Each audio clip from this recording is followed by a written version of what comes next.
写惨点儿，再惨点儿，就说咱们凤阳今年河水泛滥，田地颗粒无收，百姓饿的都开始啃树皮了。可是大人，咱们凤阳县在您的治理下，那是风调雨顺，路不拾遗，粮仓里的米都快堆发霉了，为什么要写得如此凄惨？你懂个屁！当今陛下是谁？那是朱重八，疑心病最重的主。胡惟庸、蓝玉这些功臣老朱杀起来，那是眼皮都不眨一下。我要是表现得太能干，最后指不定就成了哪把刀下的鬼。所以您故意将凤阳写得这么惨，是为了藏拙自保？聪明。所以啊，这奏折就得这么写。在老朱手底下当官，就得学会哭穷，越穷越安全。老爷，奏折写完了，那我先拿去上报了。去吧。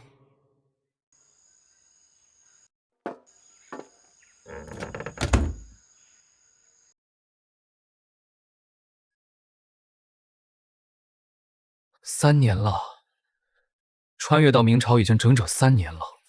靠着狗系统开局丢给我的这3本破书，我又是搞基建，又是练民兵，好不容易才把这个穷的叮当小的凤阳县打造成了如今的鱼米之乡。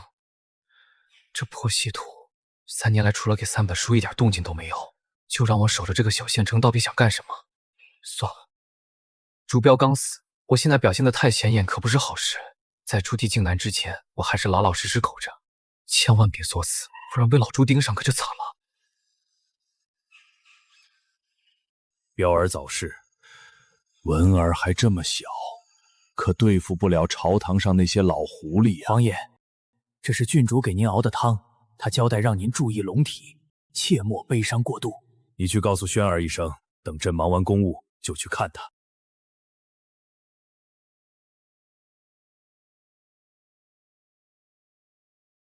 混账东西！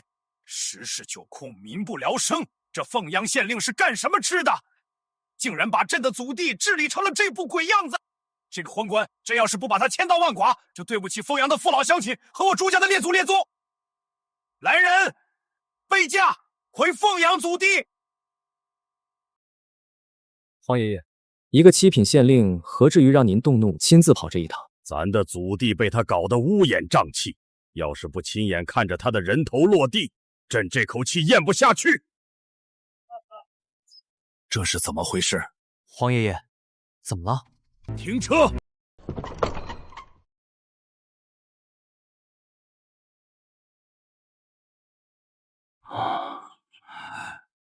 这是怎么回事？奏折上说凤阳穷苦贫瘠，民不聊生，为何这路修得如此笔直宽阔？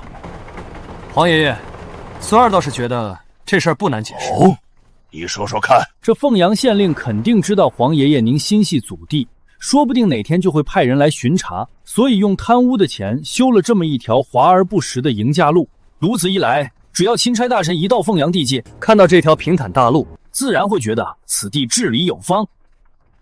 你说的不无道理。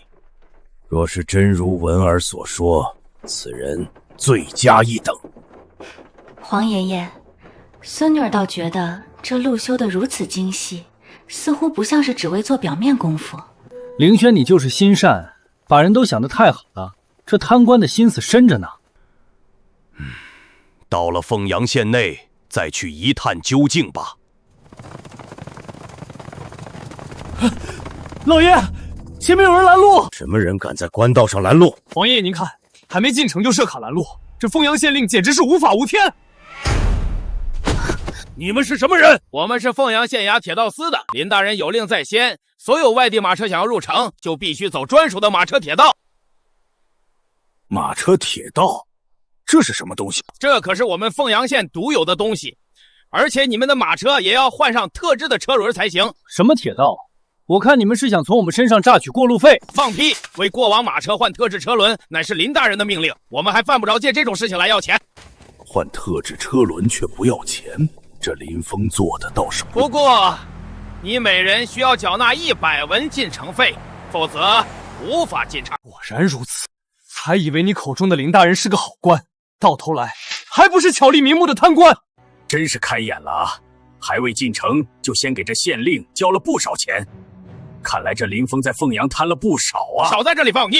若是没有这些进城费，哪里来的这些马车、铁道和免费的特制车轮？你们不懂别乱说，傻逼！说什么？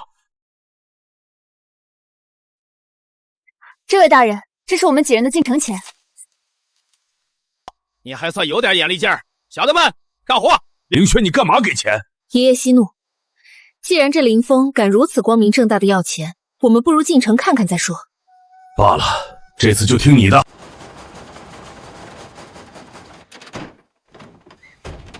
居然如此轻易就能抬起一辆马车，这叫千斤顶，也是我们林大人的发明。别看它小，能顶起1000斤重物呢。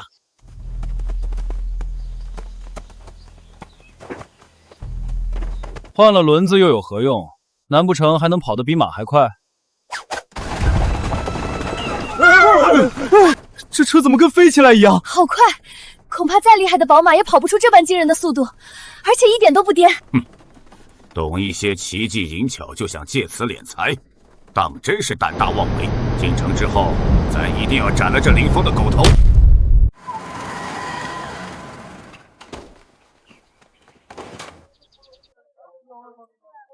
这就是奏折上那个恶殍遍地、民不聊生的凤阳。爷爷，这凤阳县令说不定知道您要来，特意找了些人来演戏给咱们看呢。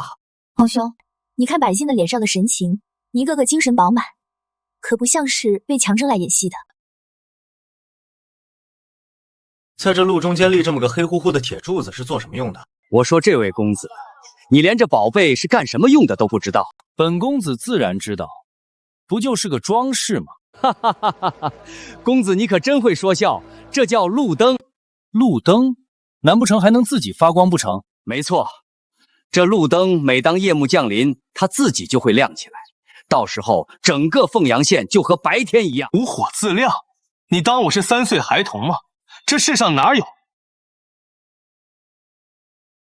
它真的亮了，整个凤阳都……我们林大人说了，这电灯是利用电能发光的，是造福凤阳百姓的民生工程。电竟如此神奇，简直比烛火好用100倍。电这般惊世骇俗的东西，朕为何从未听闻？这凤阳县令到底还藏着多少闻所未闻的本事？若是将此物用于全国，岂不是每夜都如白天，极大方便了百姓的生活？皇爷爷这一路舟车劳顿，粒米未进，想必已经饿坏了。不如我们在附近吃点。皇姐，这路边摊贩卖的东西向来是不干不净的，万一皇爷爷吃坏了咋办？正好，我也想品尝一下这凤阳县城的美食。走，四处看看。走过路过不要错过啊！凤阳特有美食，黄金开口笑，珍馐美味啊！这黄金开口笑听着倒是有意思，过去看看。客官要不要来一份？黄金开口笑可是我凤阳的知名美食，不吃等于白来凤阳城啊！老人家，你说的这个黄金开口笑，给咱来一份尝尝。爷爷不可，您万一吃坏了身子怎么办？小小的吃食，能有什么大惊小怪的？老人家，好嘞，来一份。客官您请收好。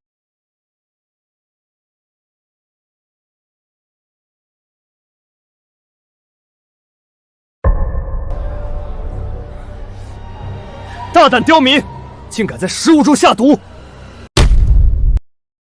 公子冤枉啊！我这小本买卖怎么敢害人啊！住手！爷爷，真是美味啊！老人家，咱想问你，是谁发明的这等绝世美味？回客官的话，这黄金开口笑正是我们凤阳县令林大人发明的。又是林峰，这个县令竟然还有这等厨神般的本事。不瞒几位客官说，我们凤阳好多穷苦人家，都是靠着林大人给的这条活路，才过上了今天的好日子呀。我就不信，一个面团子能有多好吃？给我也来一份。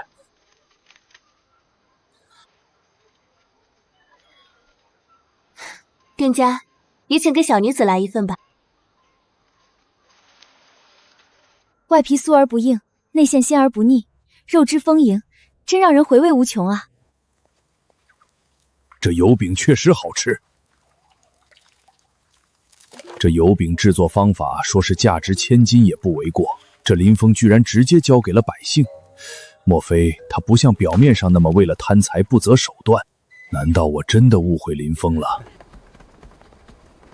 老人家，这几人搬运箱子中装的是何物？看着怪沉的。客官说这个啊，这是毒坊给林大人送过去的银子。听说这几箱子银子一共10万两。什么？10万两？还是赌坊送给林峰的贿赂？这有啥可意外的？我们林大人不但公开受贿，还买官卖官呢。好啊，一个公开受贿、买官卖官的狗官呐，居然敢如此的放肆！亏我还以为你是个好官，难怪我觉得街上这一切不对劲儿，合着都是林峰找人装出来的啊！客官别激动，你们这是误会我们林大人了。林大人这么做是为了我们好啊！好个屁！我看你们是被这狗官给蒙蔽了双眼，分不清好坏了。凌轩、允文，走，跟我去县衙会这狗官。爷爷，您先别激动，此事有蹊跷。凌轩，你什么意思？难道是我冤枉了这林峰不成？倒也不是爷爷错怪他，只是我们刚来这凤阳城，对这里了解甚少，不如我们在这里多逛逛，再下定断也不迟。也罢，刚好我也想看看这凤阳县城的其他地方，我们就四处走走吧。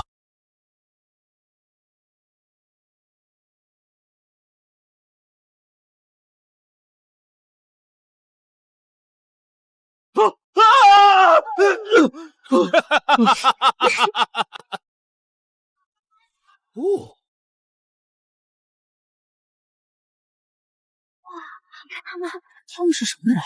黄爷爷，我下次还要来玩这个密室逃脱，这可比京城的戏班子好玩多了。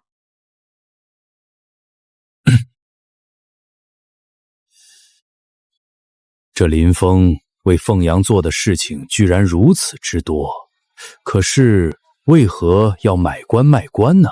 爷爷，我看这凤阳县城的繁华，不过是这狗官人为制造出来的假象罢了。他若真是个好官，方才那摊贩为何会对他公开受贿，见怪不怪？允文说的对，一会儿到了凤阳县衙，我得好好的问问他才行。若是这林峰真的是贪官污吏，这凤阳百姓怎么会对他一致的夸赞呢？爷爷，凌轩觉得这件事倒没有那么简单。凌轩，我看你就是被这狗官营造的表象骗了。这些当官的心眼子比马蜂窝还多。皇兄，此话不能这么说。这林峰，女儿，我的女儿啊！爹，你回去吧，我已经决定好了。张老汉，你看到了吧？不是我们强抢你女儿，是你女儿不愿意跟你。官爷，求您高抬贵手，不要带走我的女儿啊！官爷，您带我走吧。说这事情搞，我反而有些里外不是人了。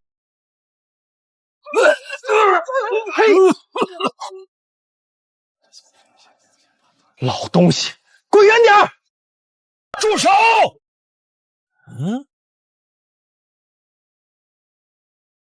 光天化日之下，而身为朝廷公差，竟敢强抢民女，哼！这是我们县衙的规矩，赶紧滚一边去，别耽误我办公。好，好你个林峰，我没有看错，你果然是个纵容下属、鱼肉乡里的狗官。你睁大你的狗眼，看看我们是谁！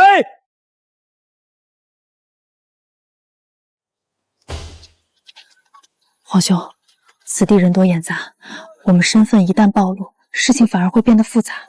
这狗东西都骑到我们朱家头上了，再不给他点颜色看看，我大明的脸面何在？正因如此，我们才更要查个水落石出。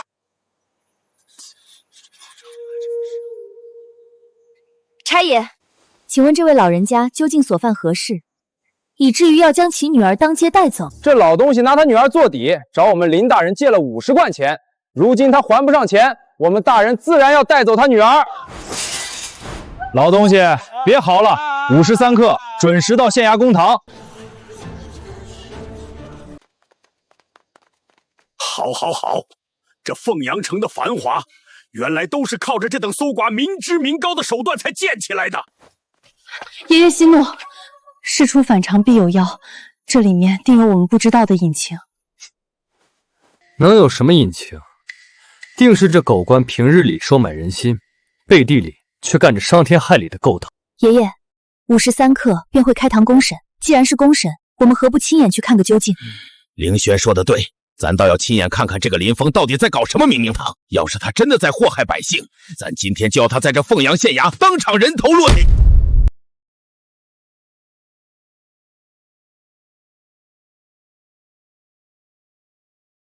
这位老乡，这都什么时辰了，为何还不见县令升堂？林大人这会儿估计还在补觉呢。升堂问案乃是县令之本职，关乎百姓疾苦，他竟敢因贪税而置之不理。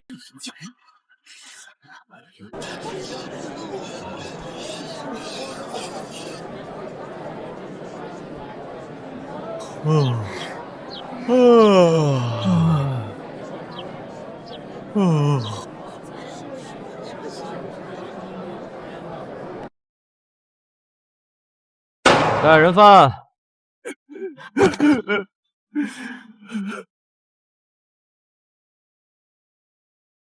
张老三，1个月前你从本官这里借走纹银50贯，按照约定，你现在该还我500贯。什么？500贯？500贯！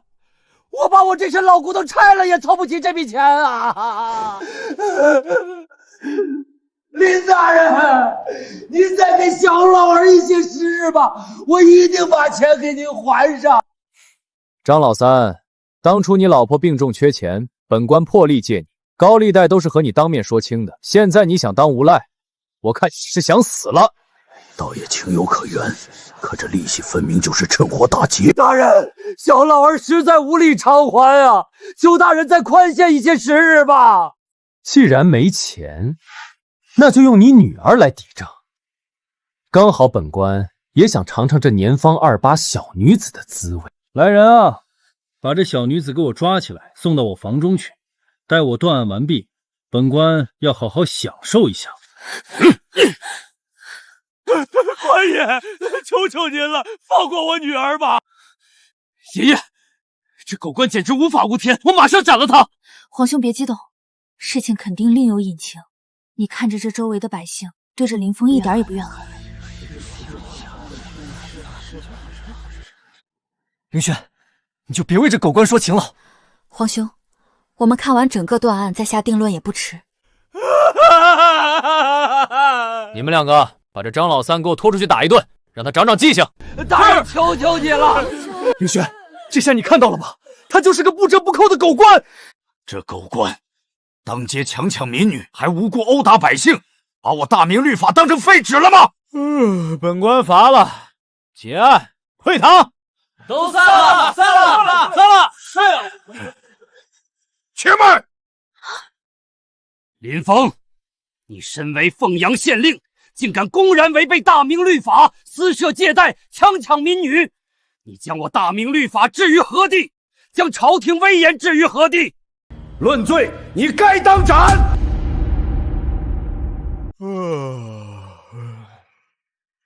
论罪，你该当斩！说完了吗？律法是死的，人是活的，这个道理你不懂吗？等你们那套流程走完，那姑娘一辈子都毁了。你在胡言乱语什么？大明律法乃国之基石，岂容你这等昏官在此肆意曲解？今天我话就放这儿，就算是当今皇上朱元璋亲自来了，他女儿我也照收不误。混账！你可知晓站在你面前的究竟是谁？我管你是谁！来人，把这几个家伙给我轰出去！是，大人。放肆！你们可知？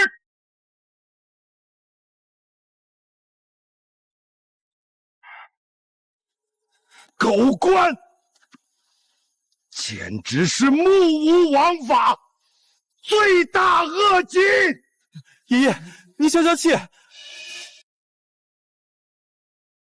这位老丈，你们是不是误会我们县令大人了？误会？那狗官在公堂之上强抢民女，这还有什么可误会的？林大人他不是那样的人。不用再说了。允文，传令下去，命吏部尚书吴林火速率领禁卫军进驻凤阳，缉拿林峰。今日，咱要这狗官林峰人头落地。是。我说你们几个外地来的，不懂就别在这乱说。你们到底知不知道那张老三干了什么？你们可知道，刚才堂上那个哭天抢地的老汉张老三，是我们凤阳城里出了名的烂赌鬼。不管他干了什么，都不能成为你们强抢民女的借口。没错，就算如此，你们县令设下高利贷，还不上钱就用人家女儿抵债，简直是丧尽天良。放屁！你们都被那张老三骗了。若不是我们林大人将那小芳好心收留，他就要被张老三卖进青楼还债了。还有这等事情？谁知道你是不是在替他开脱？你有证据证明吗？你不信我，可以去问问凤阳的乡亲们，我说的是不是真的？这位官爷说的句句属实，那张老三就是个烂赌鬼，要不是林大人心善，他闺女早就被他推进狼窝了。就算是这样，那县令也不应该违背大明律法。大明律法算个屁！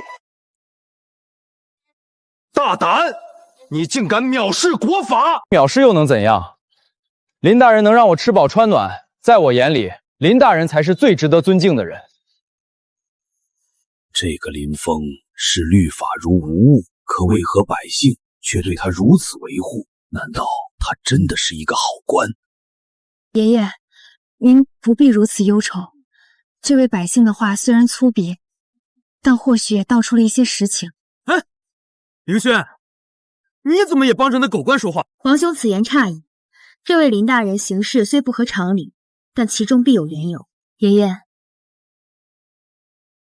既然您想了解事情的原委，不如我们前去正式拜访一下这位县令，当面会会他。好，就依你所言，咱当面会会他。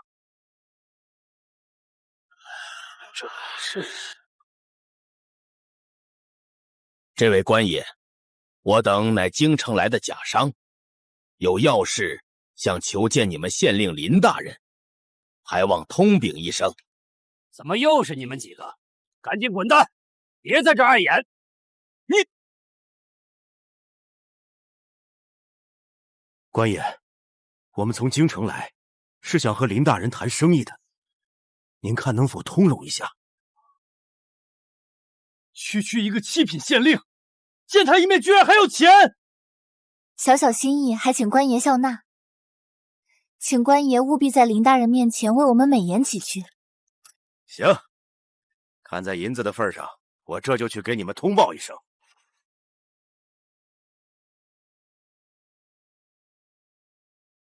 凌轩，你为何要给那狗仗人势的东西钱？皇兄息怒，当下要紧的是见到林峰，为此花点银钱不算什么。凌轩说的对，待会儿见了他，咱要亲口问问他，为何纵容手下如此行径。三位贵客运气不错，我们林大人正好有空，进来吧。好你个林峰，咱倒要看看你这县衙里面究竟是龙潭还是虎穴。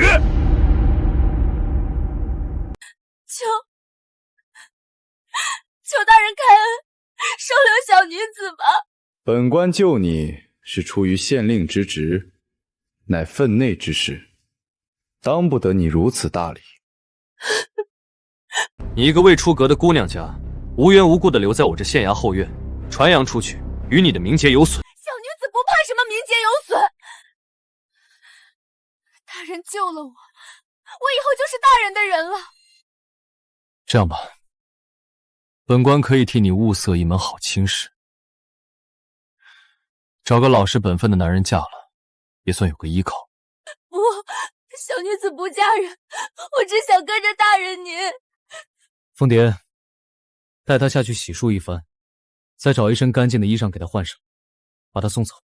是，大人。姑娘，起来吧，别为难林大人了。我不走，我这辈子都是大人的人。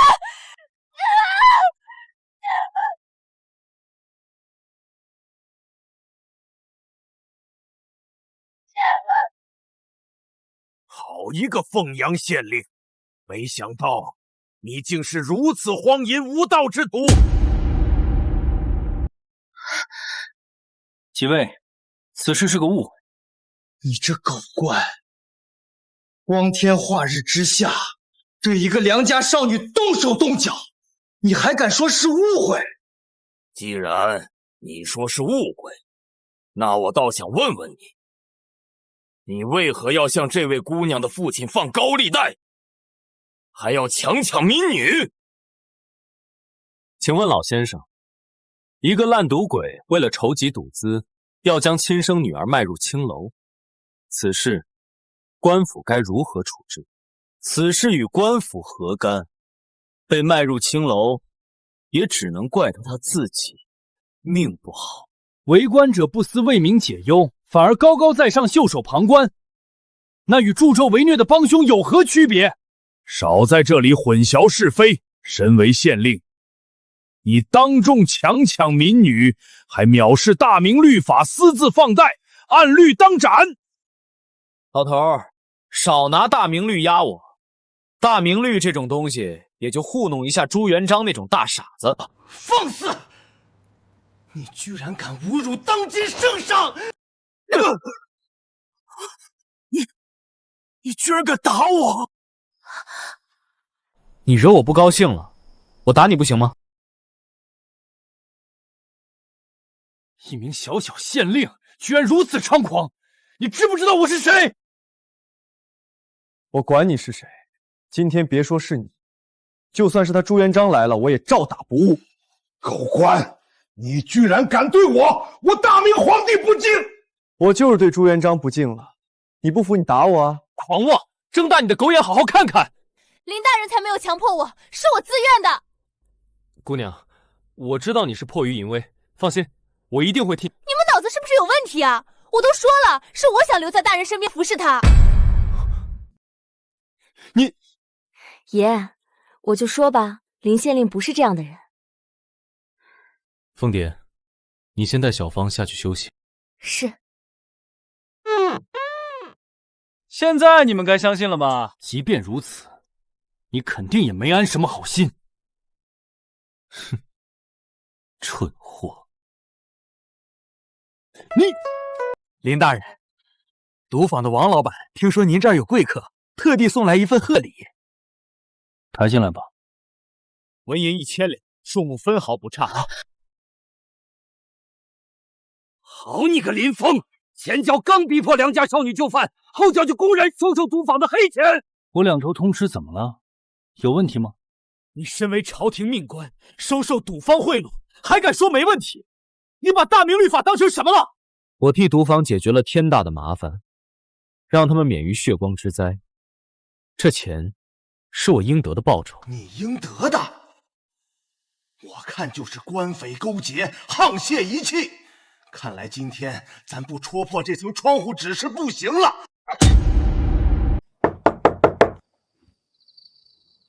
林大人，这卢子峰是隔壁桃源县最大的盐商世家，上次他交了钱，让我帮他坐上桃源县令的位置，事情还没办，估计这会儿是来催我了。林大人，您这府上今儿怎么这么热闹啊？原来是卢兄啊！快，别在门口站着，先进来坐坐。这几位看着面生得很啊。这几位是京城来的大客商，正与我商讨凤阳的发展大计呢。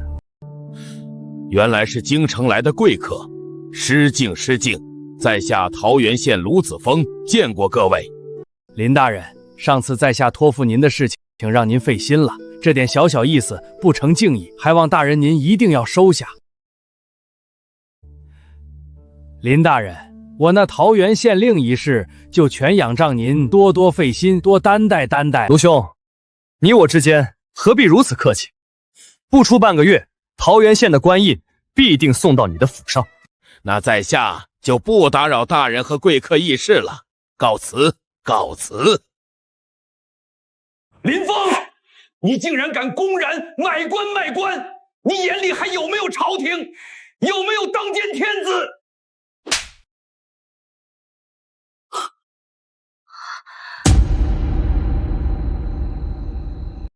本县令买官卖官，跟你一个糟老头子有什么关系？你好，我今天倒要看看你有几个脑袋！吏部尚书吴林吴大人到。又来。吴林，他不是在京城吗？来这凤阳做什么？哎呀，林大人，让您久等了。这二人看着有些面熟，好像在哪儿见过。林大人果真厉害，10万2两分文不差，下官佩服佩服啊！我说老吴啊，你可别光顾着夸我了，人家花了钱，你得好好办事儿啊。上次我给你举荐的那个河宗府通判，上任不到3个月就被你直接罢官了，最后那烂摊子还得我派人去收拾。你们居然还敢私下串通买官卖官，真是好大的胆子！林大人，我也不想罢他的官呀，是那小子自己将把柄落给了他的竞争对手，人家一封密折捅到了奉天殿，圣上亲自批示拿他开刀。我要是不立刻罢了他，他现在坟头草都快2米高了。又是老朱这个傻逼！我看这大明朝的问题都出在老朱身上，自己出身低微，整天疑神疑鬼，今天杀这个，明天砍那个，搞得朝堂上下人人自危，官员们谁还敢放开手脚干事？一派胡言！当今圣上宵衣干食，励精图治，到了你们这些贪官污吏的狗嘴里，怎么反倒成了圣上的问题了？就是因为老朱严打3-5，搞得太过火，才让官员们没办法放开手去干的。林大人所言极是，圣上出身草莽，对咱们这些读书人出身的官员一股子不信任。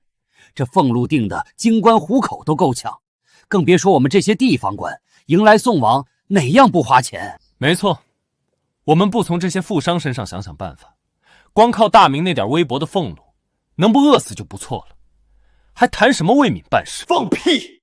如果没有当今圣上严打贪官污吏，靠着你们还能过上好日子？你才放屁！卢公子能力超群，饱读诗书，对商道经济的理解远超朝堂上那些腐猪。我让他去做桃园县令，不但能让桃园县内的百姓安居乐业，还能利用他的商业头脑和人脉盘活当地经济，税收翻个几砖都是轻而易举。反观那些所谓的清流，有哪一个不是想着的法子剥削百姓，增加苛捐杂税来为自己博取政绩？他们除了会写篇锦绣文章歌功颂德，还会做什么？你说这2种人到底谁才是真正的人才，谁才是祸国殃民的蠹虫？哎呀，林大人说的太对了，这朱元璋啊，他就是眼睛长屁股上了，根本分不清好赖人。吴林，你本事不小啊！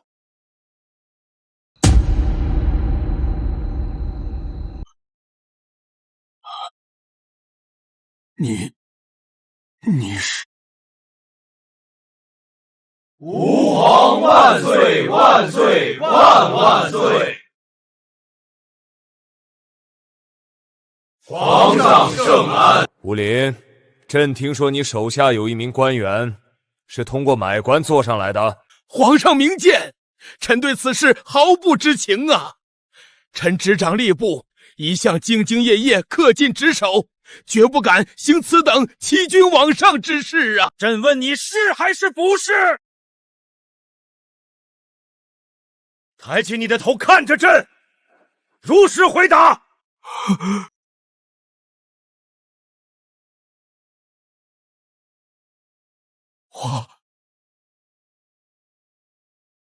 吴大人，有我在，不要慌。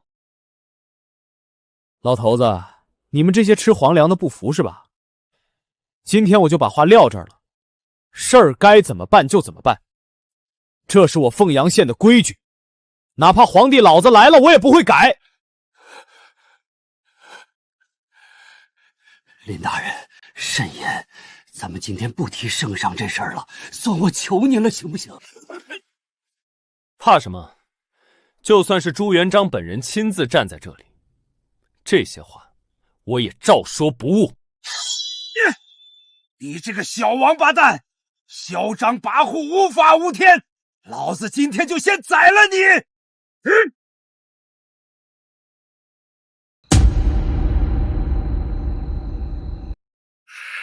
好你个林峰，居然敢威胁我！今天我倒要看看你有几个头！老头敢动我，找死！不要啊，爷爷！你放开！此等乱臣贼子，我今天不杀他，天理难容！凌轩，你放手，让这小子知道咱爷的厉害！爷，您现在一刀下去固然是解了气，可传出去，天下人会怎么看您？届时还有多少官员愿意为大明办事？您这一刀下去，是堵住了天下悠悠众口，却也寒了天下臣子之心啊！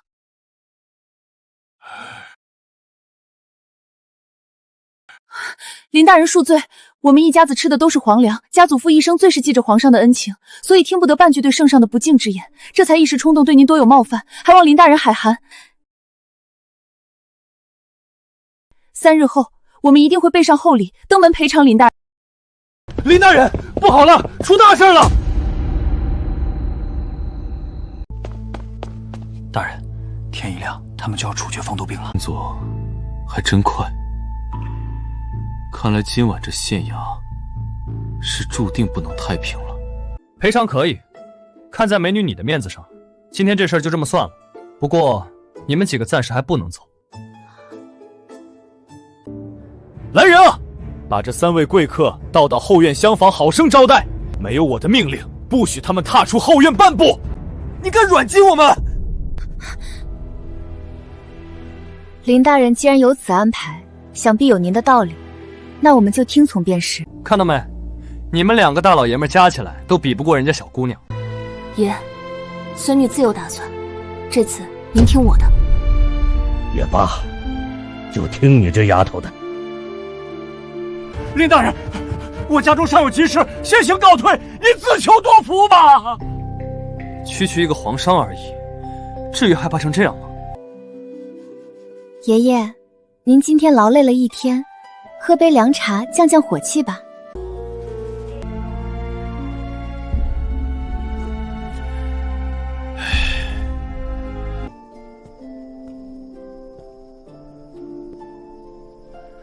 凌轩啊，爷爷杀了那么多贪官，难道真的杀错了吗？爷爷，恕须儿直言，贪官祸国殃民固然得杀，可是您不能因为几只蛀虫就烧了整根顶梁柱啊！轩儿，你这话是什么意思？您为了惩治贪腐，将百官的俸禄一压再压，官员们养家糊口都是问题，又如何为大明卖命效力呢？如果不以雷霆手段震慑百姓，谁还臣服我朱家？谁还在乎我大明？爷爷，这天下不仅仅是朱家的天下，更是万民的天下。如今人人为朱家提着脑袋干活，做得不好便是人头落地。如此一来，谁还敢放开手脚去办事？你这小丫头，什么时候胳膊肘也开始往外拐了？今天在屋里那般拦着爷爷，是怕爷爷一怒之下伤着了那个叫林峰的小子吧？爷爷，您胡说什么呢？时候不早了，爷爷你也该歇息了。不用，你爷爷虽然老了，但这路还能自己走。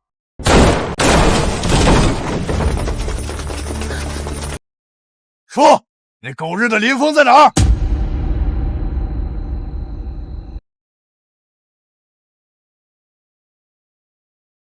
你们好大的胆子，竟敢深夜持猎闯入县衙，是想被株连九族吗？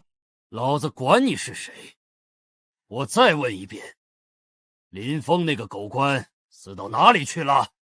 要是不说，老子就先拿你们的脑袋开刀！就凭你们这些藏头露尾的鼠辈，也敢威胁我？老东西口气还挺大！来人啊，把这几个家伙都给老子绑了，等下跟着那个林峰一起弄死！是大哥。我们是当人，大明奉旨的皇商，你们敢在县衙之内对皇昌行凶，不怕此事传到京城，皇上把你们碎尸万段吗？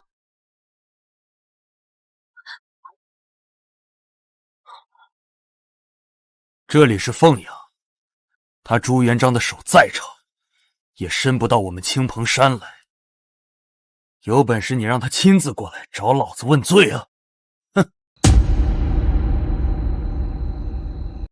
老大，我看他细皮嫩肉的，比县里青楼的头牌还正点，小的这就给您绑回去，给老大您做个压寨夫人。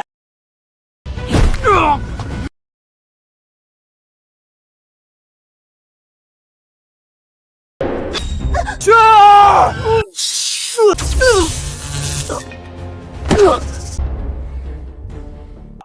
这是怎么回事？怎么，你们就这么想见我？林峰，怎么就你一个人？县衙里的衙役呢？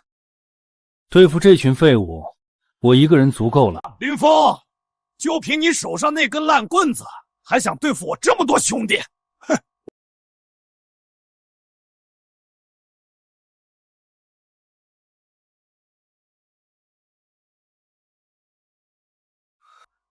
这林峰到底在搞什么鬼？难道是想拉着我们一起陪葬不成？正好，省得我再费功夫锯你们那穷山寨里，把你们一个个揪出来了。干脆，今晚一锅端干净。往后站远点，省得过会儿血溅到你身上。林峰，他们人太多了，你赶紧想办法通报衙役。是啊，难道你还能以一敌百不成？赶紧叫人！叫什么人？说我堂堂凤阳县令，在自己的地盘上还要喊人救命，以后还怎么混？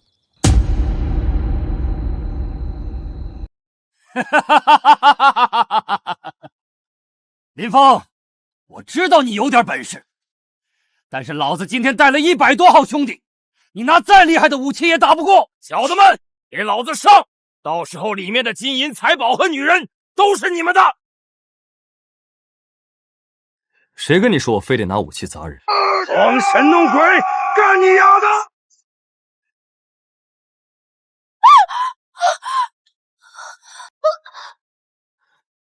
原来你这么胆小啊！少嘴皮，还不赶紧扶我起来！我去，一击毙命！那是火铳？不对，大明的火铳绝无此等威力。林峰到底是从哪儿搞来的这些东西？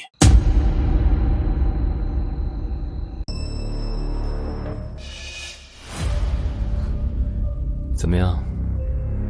还想试试吗？难怪白天咱用刀架在他脖子上，他还能面不改色。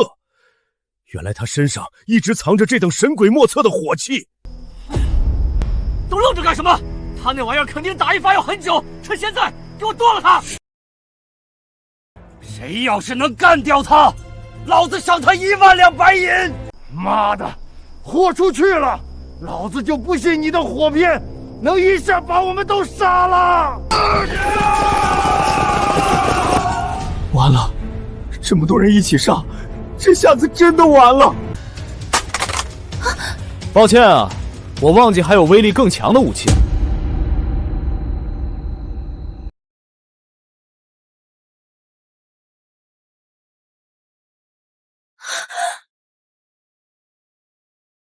这是什么火器？声音这么大！几十个悍匪转瞬间竟被屠戮殆尽，此物若用于战场，何愁天下不定？这林峰到底是什么人？接下来该轮到你了。老子告诉你，院子外面还有我100名弟兄，你杀了我，我那些弟兄一样不会放过你的。你这么为你的弟兄们着想，为什么不亲自下去陪陪他们呢？林峰，你他妈别逼我，大不了跟你斗个鱼死网破。跟我鱼死网破？你有这个资格吗？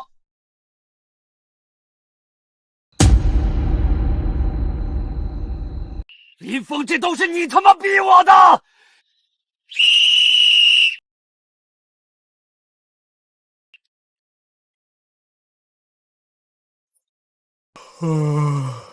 别吹了，你那些弟兄在院外打呼噜都听不见。你放屁！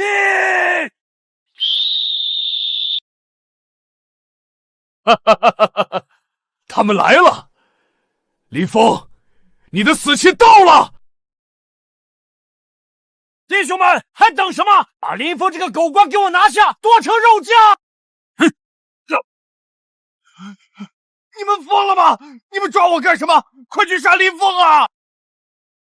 林大人，按您的吩咐，潜伏在城内的100名匪徒已被凤阳护卫队全数拿下，无一漏网。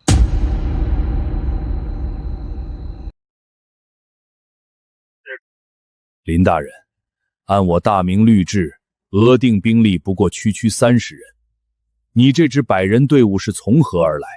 又是如何能在不惊动上级官府的情况下，将上百名悍匪一网打尽的？我县衙的卫所的确只有不足30人，不过，如果我卫所的每一个人手里都有这东西呢？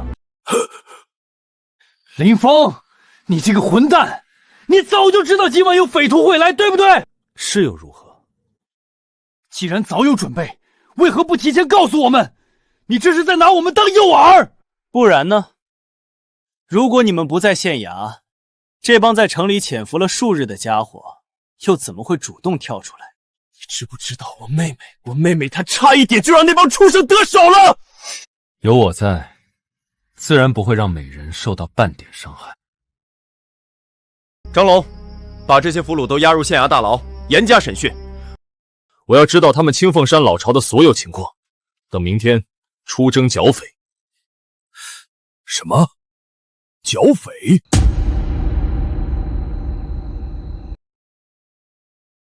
怎么，不信？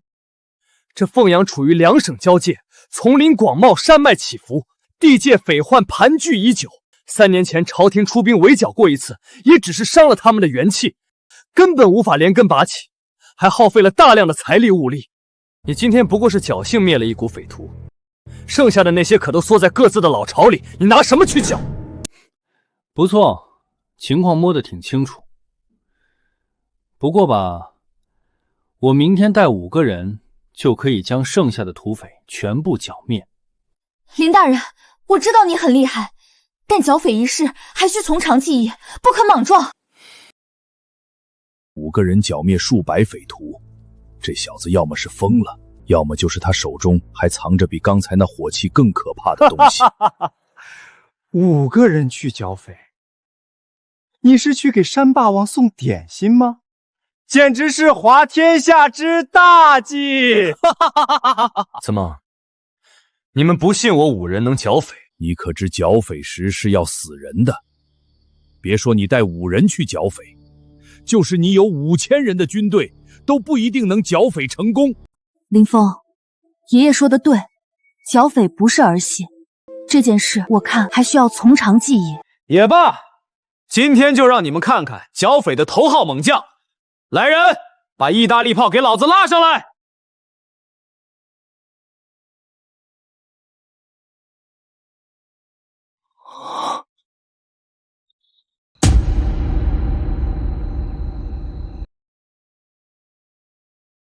这小子葫芦里到底卖的什么药？5人对数百悍匪，古往今来闻所未闻。爷爷不必担心，孙儿已经接到密报，吴林大人调集了南直隶卫所的5000精兵，已经于1个时辰前在30里外的破风口集结完毕。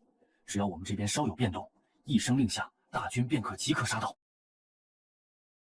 这林峰最好真有什么通天本事，否则咱们正好借剿匪之名，将他这乱臣贼子一并铲除。老朱，前面那处山坳就是清风山的匪寨了。林大人，天色将晚，依我看，你应立即派2名机灵的弟兄，趁着夜色摸上山去探明寨内虚实。待到3更时分，人困马乏之际，我们再行突袭。只要拿下了匪首，余下的乌合之众不足为惧。爷爷说的是知己知彼，百战不殆。林峰，你可别莽撞行事。剿个匪而已，还用得着这么麻烦吗？麻烦。林峰，你把打仗当成什么了？不这么做，你还想怎么打？就凭我们这几个人，大摇大摆的走上去送死吗？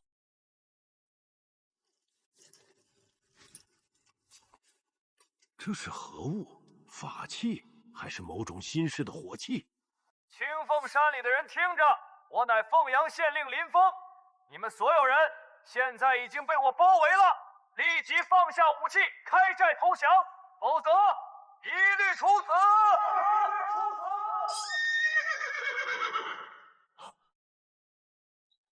这是什么妖术？千里传音。他娘的！这凤阳县的酒，就是比别处烈，喝着痛快。大当家的威武！别说凤阳县，就是整个南直隶，听到您原镇大当家的名号，谁不吓得尿裤子？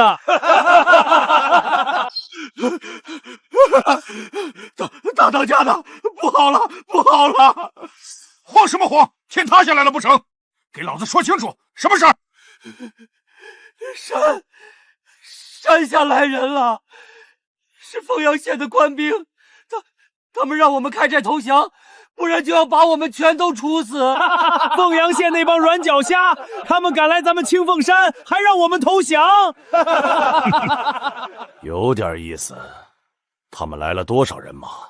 是不是南直隶的卫所都出动了？回大当家的，小的仔细看了，马车2辆，骑马的好像就9个人。9个人呀！大当家的饶命，小的不敢说谎，真的就那么几个人，领头的还有一个怪东西喊话，声音大得吓人。哼，装神弄鬼，老子还没去找他凤阳县的麻烦，他倒自己送上门来了。老子今天就让他知道知道，死字是怎么写的。小的们，都给老子抄上家伙，跟我去战场上看看。李峰，你这般大张旗鼓，是生怕他们不知道我们来了吗？爷爷，我们快走吧，再不走，等那帮土匪冲出来，我们一个都活不了。瞧把你们给吓的，还自称皇商呢，这点胆色都没有。实话告诉你们吧，别说这山里的300多号人了，就算他们那个狗屁大当家的亲自出来，见了我家大人，也得乖乖跪下磕头求饶。你们想死，别拉上我们！底下是哪个不知死活的狗东西，敢在老子的地盘上撒野？就凭你们这几只臭虫，也配让老子求饶？袁震，袁震，爷爷，难道他就是前元第一悍将，有万人屠之称的袁震？没错，正是他。华成辉我也认得，当年我亲率大军，折损数万将士，都没能留下此寮。没想到他竟然没死，还躲在这凤阳地界，当起了占山为王的土匪。林大人，袁震此人来头太大，万万不可力敌。他手下那些匪徒，恐怕也都是百战余生的精锐。我们这点人手，无异于以卵击石。君子不立危墙之下，我们还是暂避锋芒，从长计议吧。我逼他锋芒？当然了，袁震实力深不可测，我们不能白白送死啊！公主殿下，再厉害的人，筋骨再硬，能比得上我手中的火器吗？袁震，本县令念你也是个人物，给你最后一次机会，立刻缴械投降，本县令还能让你死得痛快点，否则定让你和你这山寨一同灰飞烟灭！哈哈哈哈哈哈！乳臭未干的黄口小儿，想当年，就连你们的开国皇帝朱元璋率领10万大军都奈何不了我，你一个边陲之地的小小县令，又奈我何？老东西，你现在不是什么前朝名将，你就是一条没了主人的丧家之犬，也配在我面前叫嚣？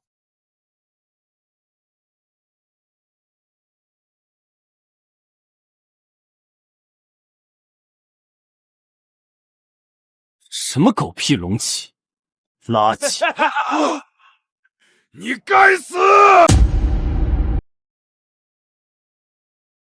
你一个前朝的败将，一条苟延残喘的丧家之犬，也敢在本县令面前摇唇鼓舌？说实话，我见过的前朝余孽也不少，也都挺有骨气的。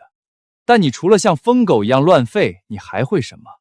我看你比起前朝其他的败将，要窝囊多了。还在忍，看来不给你来点狠的，你还真以为我只是在跟你打嘴炮？狗官，老子要活剐了你！蝼蚁撼树。真是抱歉，这荒郊野岭的，连个茅房都找不到。我看这破旗子布料还不错，拿来当尿片正合适。你找死！混蛋！老子先射死你！林大人小心！死了，这下死定了！林大人，你没事吧？你撑住啊！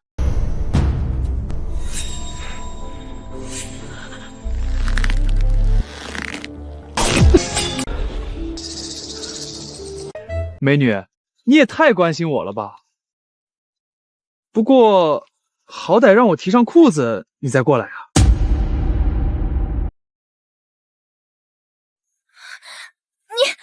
你无耻！爷爷，他没死，过去看看。雪儿，他怎么样了？死了吗？没有。不过对方见一箭不成，肯定会倾巢而出，追杀出来。真到了那时候，就凭我们几个人插翅难飞。林大人，此地不宜久留，趁着对方还没有反应过来，我们赶紧撤退吧。撤退？本县令的词典里就没有撤退这两个字。对方可是有300多号杀人不眨眼的悍匪，我们怎么打？上去给人家送死吗？你的火器再牛逼，也根本打不到那些飞土啊！你说的对，我的枪的确射不了这么远。哼，算你还有点自知之明。既然知道不行，就别在这死要面子活受罪，赶紧。但是，谁说我要用枪？来人啊，把本县令的意大利炮给推上来！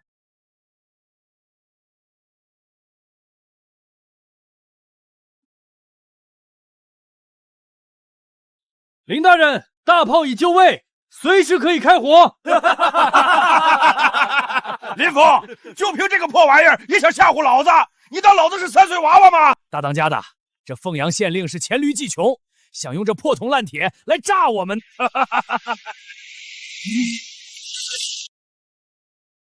老子现在给你最后一个机会，爬过来把老子这双靴子舔干净了，老子还能给你留个全尸。求饶，该求饶的人是你。林峰，你真以为有大炮无敌了吗？对方一轮齐杀，我们就要被射成刺猬，到时候我们都得死。区区100名弓箭手，算个什么东西？好一个不知天高地厚的黄口小儿！老子今天就让你知道我清风山300好汉的厉害！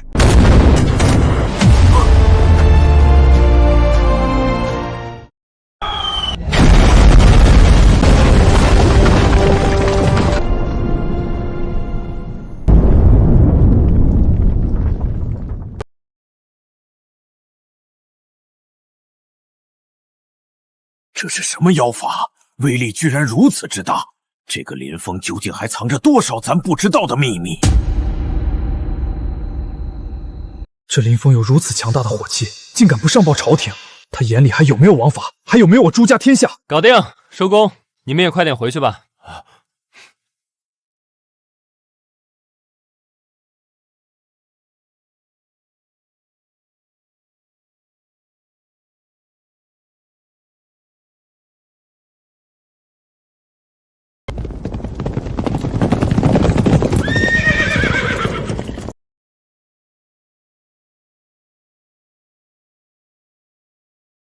皇上，恕臣来迟。照陛下的吩咐，南直隶的兵马已经全部集结完毕，听候陛下调遣。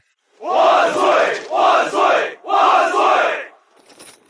奉朕的旨意，所有人即刻开赴凤阳，捉拿县令林峰。爷爷，您为什么要捉拿他？妹妹，此等逆贼，私藏如此毁天灭地的神器，却秘而不宣，这与谋反何异？够了！凌轩，他林峰在富阳做的那些事儿，咱都可以睁一只眼闭一只眼。但是他私造火器，还不上报朝廷，是何居心？这等神器，一炮便可轰平一座坚城。他藏在手里，是想在这凤阳自立为王吗？国之重器，岂容私人染指？我绝不容许任何人动摇咱大明的根基。爷爷恕罪，孙女知错了。众将听令，在，直取凤阳。活捉林峰，若有反抗，扼杀勿乱。全军出发，目标凤阳县衙。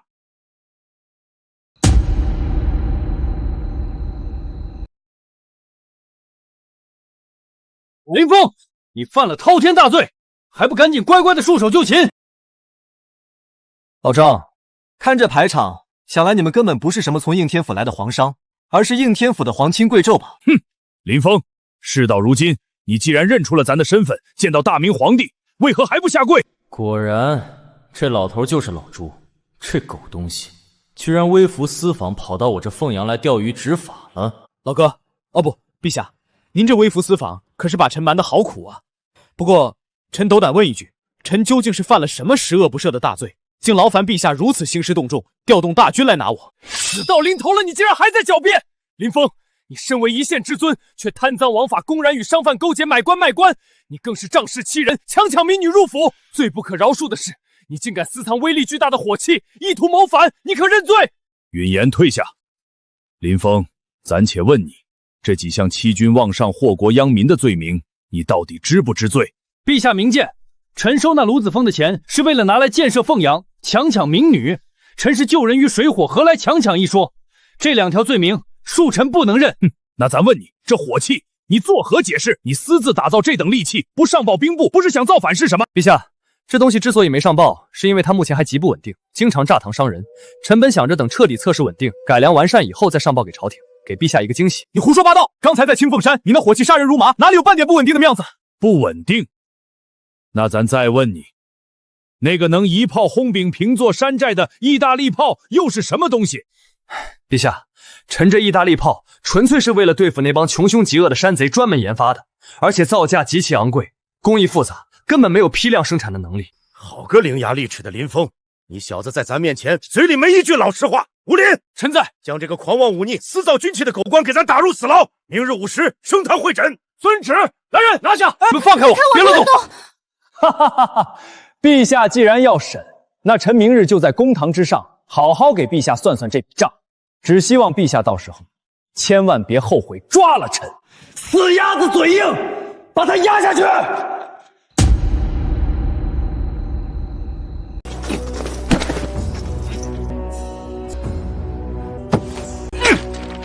林峰，你身为大明凤阳县令，你强抢民女，与当地商贩勾结一气，买官卖官，中饱私囊，简直是祸害百姓。这桩桩件件，你可知罪？臣不知罪。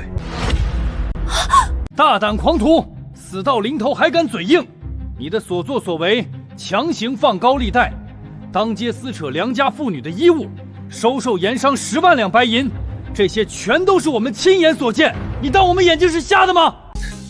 你们的眼睛瞎不瞎我不知道，但我知道你们挺会装的。你可以说我冲撞圣威，对当今圣上不敬，但这也是你们爷孙几个隐瞒身份、微服私访在先，不知者不罪，我何错之有？你强词夺理！另外，你可以说我是个贪官，说我爱财如命，但你绝对不能说我祸害百姓。我林峰在凤阳这3年，凤阳百姓家家户户吃得饱穿得暖，路不拾遗夜不闭户，我祸害谁了？林峰，你既然敢说你没有祸害百姓，那你大肆收受商贩银两，买卖官爵，到底是何目的？还有，你私造那威力巨大的火器，拒不上报朝廷，又是什么目的？我收商贩银两，帮他们办事，也是按照大明内部的规矩办事。放肆！咱大明选拔官员，历来是靠着科举考试，优中选优，何时需要靠银两来办事了？我收那些商人的银两，不全是为了应付你们京城里上面的这些高官吗？像我们这种底层出身的人，就算有天大的真才实学，如果不去讨好你们上面那些千丝万缕的关系，不给他们送银子打点，哪有可能当得上官？我若不贪，我这凤阳县令的位子早就被人顶了。我拿他们的钱用来建设凤阳，我问心无愧。哼，好一个问心无愧。官场之事暂且不提，那你私造火器拒不上报，又是为何？你眼里还有没有朝廷？还不明白吗？若是我将那火器的制造方法告诉了你们朝廷，你们那些工部的大人们只会高高在上的对我指手画脚，他们会变本加厉的要求我改良改造，提供更多的图纸和材料。最后呢，研制失败的风险和所有的开销利润，全都要我凤阳县自己来承担。这种吃力不讨好的事，我凭什么要做？一派胡言，竟然敢跟朝廷讨价还价，你这就是想谋反！我眼里只有凤阳的百姓。好一个眼里只有百姓的狂徒！既然你觉得朝廷亏欠了你，既然你如此目无君父，那咱今天就成全你的忠义。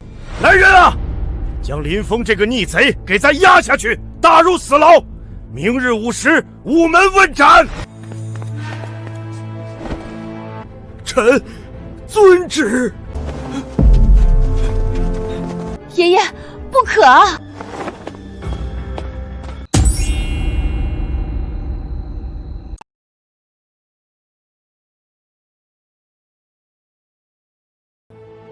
林大人，实在是抱歉。当初我要是直接告诉你对方是陛下，也许你就落不到砍头的下场了。哎，老吴，别这么想。就算你当时告诉我了，陛下杀我也不需要理由的。你这样的人才，白白的被冤枉斩首，实在是我大明之不幸啊！老吴，少说这些丧气话，明天死不死还不一定。林峰，都什么时候了，你怎么还这么悠闲？郡主，吴大人辛苦了，我有些话想和林大人说一说，退下吧。是。郡主居然还能来看我，实在是受宠若惊。不过是在这牢里过个夜而已，环境是差了点，但图个清静。清静，我听得清清楚楚。爷爷说明日午时就要在午门将你问斩了。不管怎么样，我一定会去求爷爷，让他收回成命的。你不能就这么死了。唉，能在大明最尊贵的郡主心里占个位置，我林峰就算是现在死了，也值了。你胡说什么？我是说正事。放心吧，我说了，能跟当今大明郡主共处一室，我已经很满足了。再说了，你爷爷他杀不了我。为什么？那可是圣旨。天机不可泄露，等到明天你就知道了。午时已到，林峰，事到如今，你还有什么遗言可说？我没什么可说的，人生自古谁无死，早死晚死都得死，要砍便砍，别耽误了时辰。爷爷，跟这种家伙废什么话？直接将他斩了算了，以正国法。奇怪，这小子怎么一点都不怕？皇上，草民有话要说。准奏，只要你肯认罪，咱或许可以。老朱，别的话我也不多说了。我看上你家孙女了，你要是答应把你孙女许配给我，跟着我林峰过日子，我立刻就把那意大利炮和 AK-46的制造全套方案双手奉上。林峰，你这个逆贼，死到临头还敢调戏皇室，找死！你要是不愿意，那我也没什么好说的了，动手吧，别磨蹭了。好，那我今日就成全你。来人啊，给我砍了他！斩！刀下留人！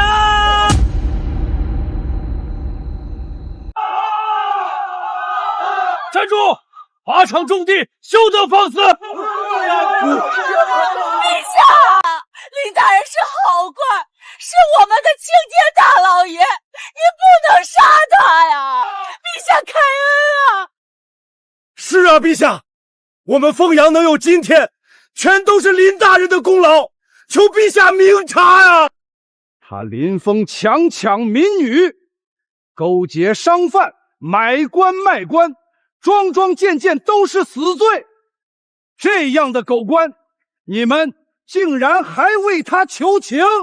陛下，您冤枉林大人了。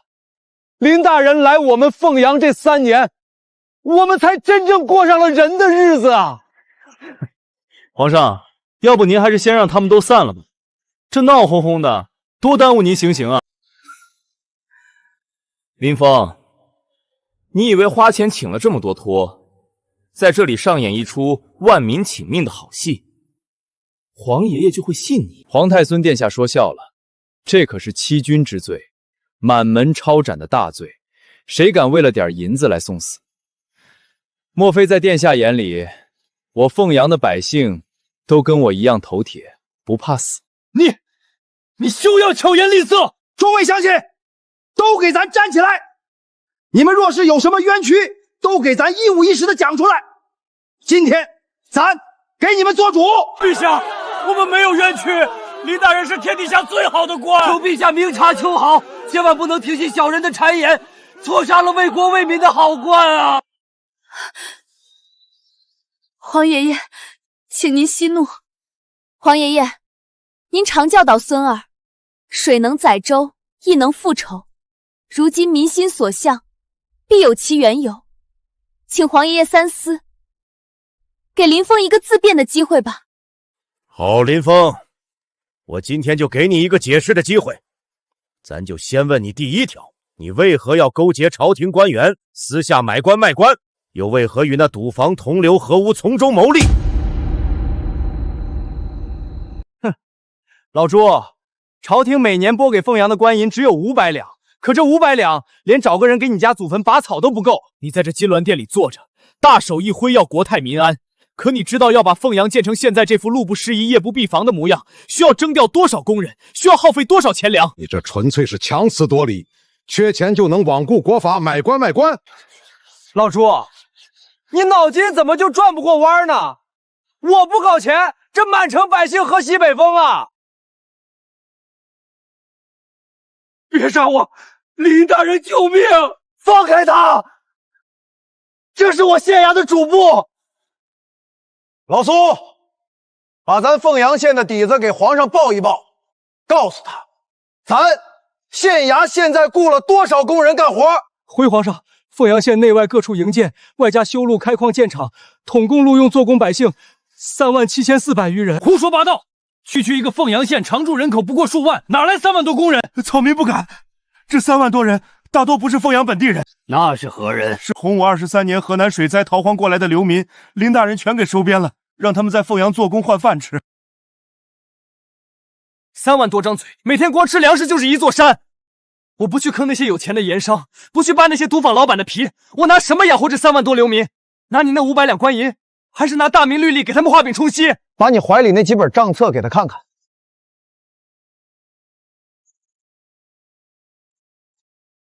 每一笔都有出处，全用在霍阳基建和赈济灾民上了。爷爷，当心账本造假！闭嘴！咱打天下的时候，你看过几天账？这账目来龙去脉严丝合缝，谁能凭空造出这等规模的假账？爷爷，轩儿早说过，林大人绝非大奸大恶之人。打住啊，美女，别给我戴高帽！等等，这账面上有一笔巨大开销，你给咱解释解释。洪武24年。拨白银8万两建武严司，这武严司是个什么衙门？武严司听名字就是研造兵器的地方。林峰，你私造兵器，意图谋反。林峰，你倒是给我解释解释。武严司是改造火器的地方。改造火器？你区一个县令，耗费8万两去改造火器，你想干什么？想干什么？为了保护我辛苦建起来的凤阳城呗。强词夺理！凤阳地处内陆，既无边患，又无流寇，你要火器保护什么？分明是想拥兵自重，既无边患又无流寇。小皇孙，你真该出宫去民间走走了，脑子里装的都是水吗？你敢辱骂我！老朱，你觉得朝廷的火器天下无敌，还是觉得大明江山固若金汤？咱的大明军队横扫漠北，火器历历，难道有假？看来你也被下面那些报喜不报忧的混蛋蒙蔽了。你问我为什么要自己造火器，这事儿还得从我刚到凤阳县上任那年说起。那是洪武22年，我刚踏进这凤阳县衙的大。洪武22年，我考中2甲进士，满心抱负来到这凤阳县上任，结果推开县衙大门，满院子杂草长得比人都高。堂堂大明祖地，连个像样的名媛谷都敲不响，骨皮早被老鼠啃烂了。我上任第1天，因为发不出俸禄，衙役就跑了一大半，满口胡言。朝廷自有定例，岂会短了地方俸禄？定例？你去问问户部，哪年没结辽地方粮款？不过这还是小事。洪武23年，河南发大水，黄河决堤，朝廷的赈灾粮迟迟不到，流民饿得一子而驰，几十万人像蝗虫一样往南跑。这些灾民逃难到凤阳，凤阳城外一夜之间冒出10几个山头，全是笑聚山林的土匪盗贼。他们抢劫商客，下山打秋风。最猖狂的时候，几千人围着凤阳城门叫骂。竟有这等事？那林大人是如何守住县城的？守不住的。我曾带着衙役天县里临时招募的青壮出城剿匪，却被打得跟孙子一样。废物！堂堂朝廷命官，连几股流寇都对付不了。小皇孙，那帮土匪手里拿的是精铁环手刀，全套的皮甲。再看看我手底下的人，拿的是生锈的杀猪刀，削尖的竹竿，这仗怎么打？胡说！大明军器管控极严，这等精良军械，土匪从何得来？这你得去问问兵部和工部那些大老爷们了。黑市上只要银子给够，大将军炮他们都敢按斤卖。就算如此，凤阳本地驻有卫所，你为何不去卫所调兵平叛？去卫所调兵？别逗我笑了！你笑什么？难道卫所敢见死不救？我给千户大人磕了头，我连夜骑马赶到凤阳卫，跪在千户大人的营帐前求他发兵。结果他说，卫所兵马只受兵部和都督府节制，地方官无权调动，市级从权，这是死规矩。没用的，千户大人后来给我交了底。发兵可以，拔营起寨需要开驳费，1个人头10两银子，1000人就是1万两。我一个穷的连裤裆都破洞的县姓，上哪儿给他弄1万两白银？老朱，我不造火器，难道等死吗？强词夺理，就算你研制火器是为了自保，那你造出来之后藏匿不报，私自囤积，这不是想造反是什么？这些火器我制造使用的时都要万分小心，一旦疏忽就是命丧当场。若是他人没我指导，伤亡率高达90%，你让我怎么上交？火器研发，安全确是首位，你这番考量倒算周全。火器的事儿，咱暂且算你过关。但咱进城时看到城东乌烟瘴气，大片土地不种粮食，全盖成了厂房。这里写的凤阳第1钢铁厂、大明皇家肥皂厂、盛世纺织厂，有这闲钱，为何不给百姓多买几亩良田？3万多辽民，再多的良田也没用。那也该设法赈济。你弄这些厂子，岂不是不务正业？老朱啊，开仓放粮，等到了灾民碗里，那就只剩下清水了。难道你建几个厂子，就能救活3万人？对，这就是我要教你的4个字：以工代赈。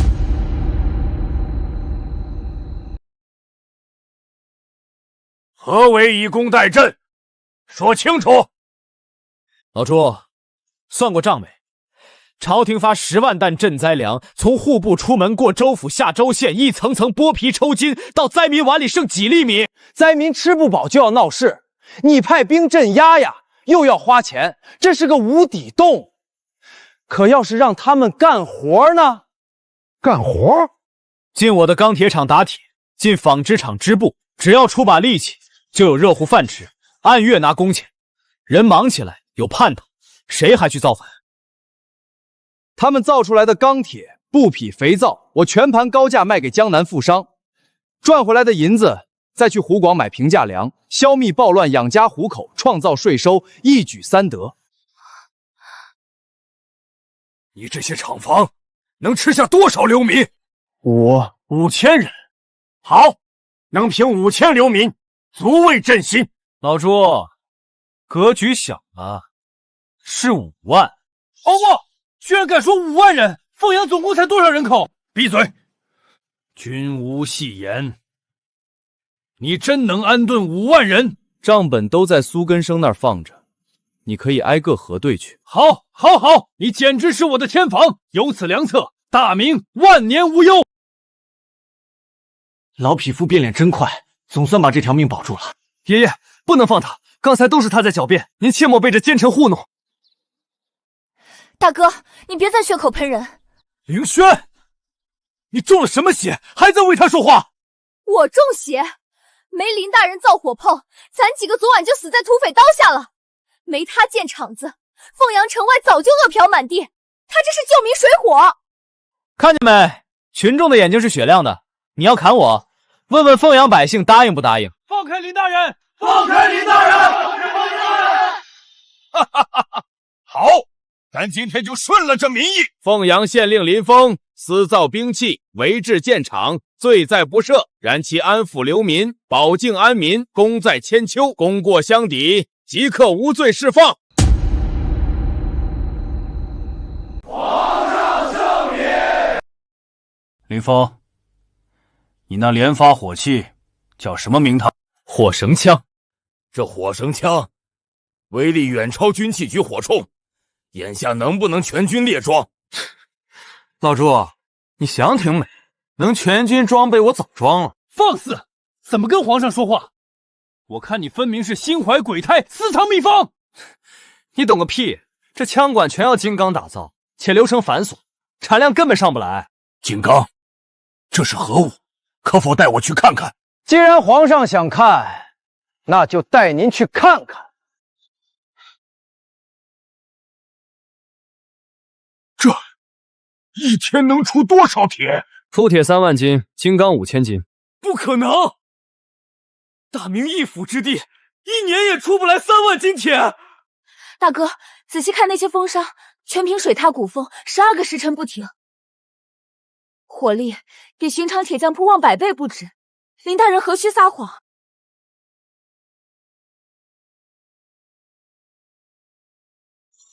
好钢！若用这等金刚打造大明制式刀剑，对上瓦剌重骑，岂不全当切瓜砍菜？这钢打刀剑韧性根本不够，对砍几下必折。真要打百兰钢刀，得砸10倍成倍银子，耗费巨大人力。可惜了，不能全军列装，给咱单独打一副铠甲，一把利刃总成吧？行，给钱就行。回头打好派人送京城去。哈哈哈哈！好小子，真是一点亏不肯吃。看也看完了，回去吧。林峰，凤阳池子太小，容不下你这头真龙。老朱，少来这套，有话直说。跟咱回京城，只要你把以工代赈、建厂生钱法子推行天下，大明朝堂你横着走。爷爷，他一个7品县令，连跳5级1步登天，朝野文武，朝野王如何服众？我给的官，谁敢不服？不服，让他来找我。林大人，京城广阔，定能大展回图。这是千载难逢机缘。去京城可以，不过眼下不行。为何？难道咱这2品大员还委屈了你？凤阳这烂摊子还没彻底收尾，等我把凤阳的事处理干净，厂子步入正轨，再去京城找你也不迟。哈哈哈哈哈哈！好，是个懂担当好官，做事有始有终。我在京城等你。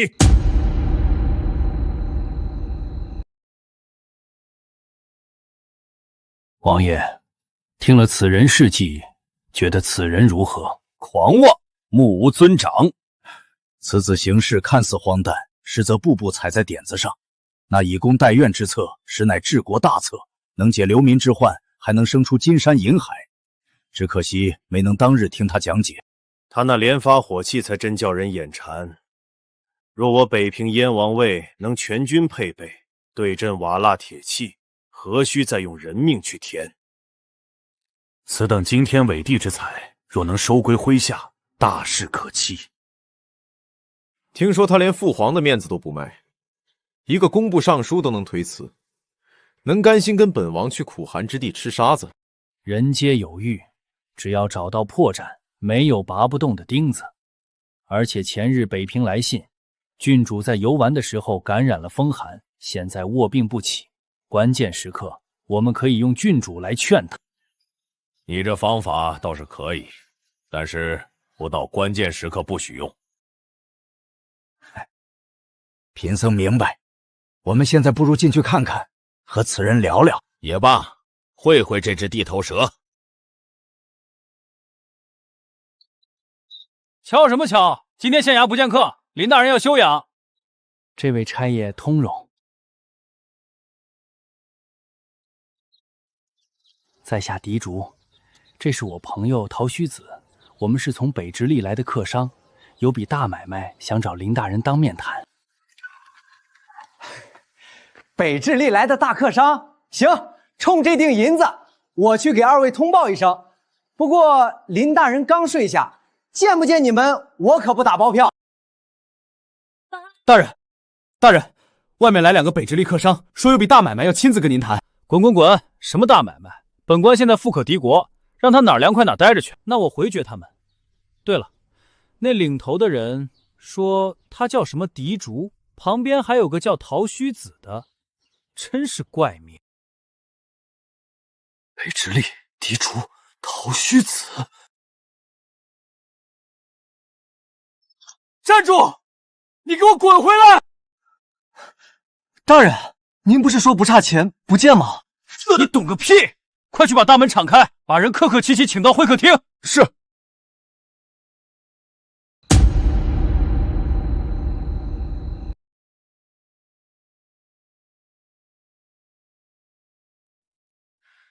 二位久等，北直隶大老远赶来，辛苦。林大人百忙之中播众相见，狄某荣幸。这俩人看着不简单啊。原以为是个老成持重之辈，竟比高炽大不了几岁。此等惊天伟地之才，若是弄回北平，大事必成。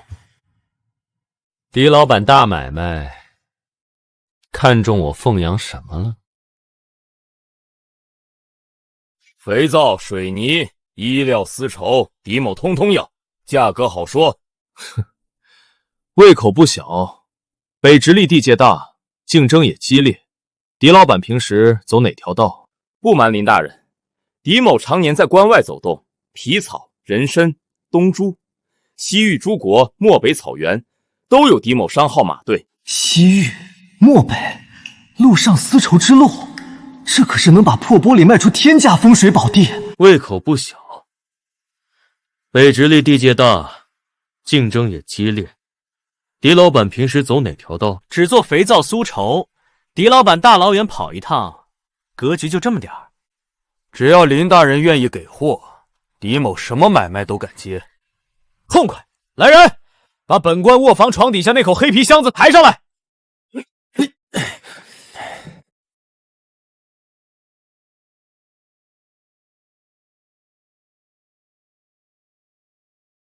全都是琉璃。白送。林大人，狄某跑江湖多年，天下没有白吃午餐。条件是什么？条件简单，就看狄老板胃口多大，能吃下我多少货。狄某商队虽然宽裕，但也得掂量掂量。林大人手里能有几件？5件。10件。狄某砸锅卖铁，10件全要。狄老板也是个干大事人，怎么一开口满嘴穷酸气？林大人什么意思？想要拿下我凤阳琉璃在北直隶代理权，最少50件起售，少1件免谈。50件？林大人，你莫不是拿狄某寻开心？50件极品琉璃，整个大明都找不出。在我凤阳，只要本官点头，你想要100件、200件，随时提货，就看你有没有这个身价。一口价50万钱，均价1万1件。你要是拿货量大，本官还能给你让利。100件？你说什么？狄某要100件，100万钱。好，狄老板果然有魄力，痛快！凤蝶，给狄老板倒茶。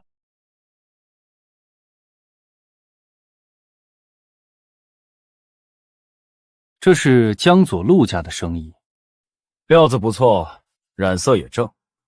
不过这等丝绸算不上什么稀罕物。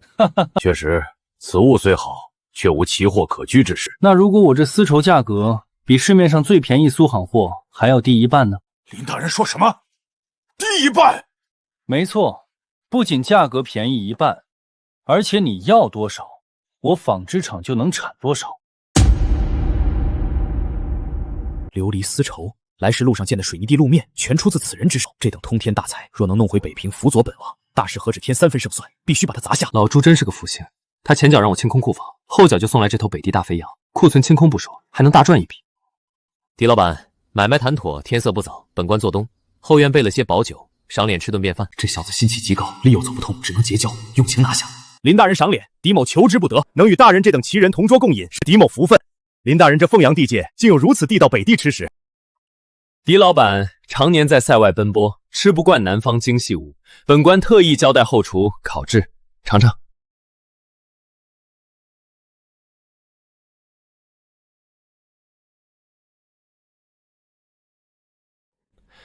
光吃肉没意思，狄老板尝尝本官私酿。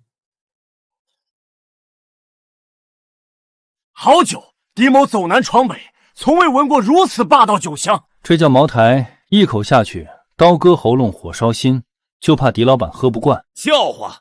狄某在关外那是拿烧刀子当水喝。老板慢些，痛快！林老弟，你这人对我脾气，以后在北平遇上麻烦，报我狄某名字。狄老哥豪气，不过老哥这买卖做太大，西域漠北，马匪流寇多如牛毛啊！哼，马匪他们也配接老子货？我这琉璃丝绸价值连城，一旦出关，必然惹人眼红。不知老哥商后护卫队是个什么规模？为何这等机密绝不可泄露？5000人，看不出来狄老哥这商号护卫赶得上大明正规卫手啊！5万。5万，这老哥真喝高了！你一个商队养5万人，当朝廷锦衣卫瞎呀？老子没吹牛，不瞒老弟，达子见了我的人都得绕道。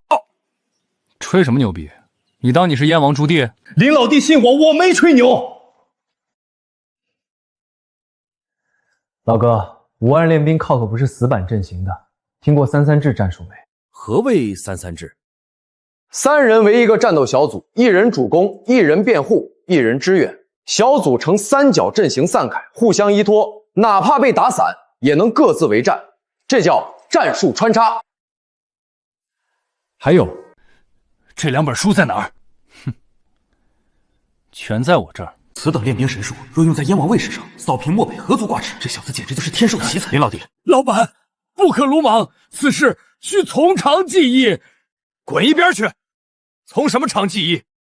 这等奇才，错过是要遭天谴。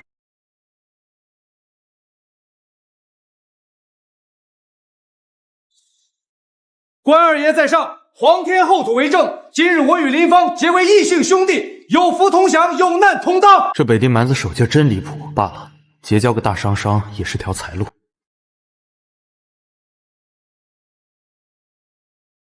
哈！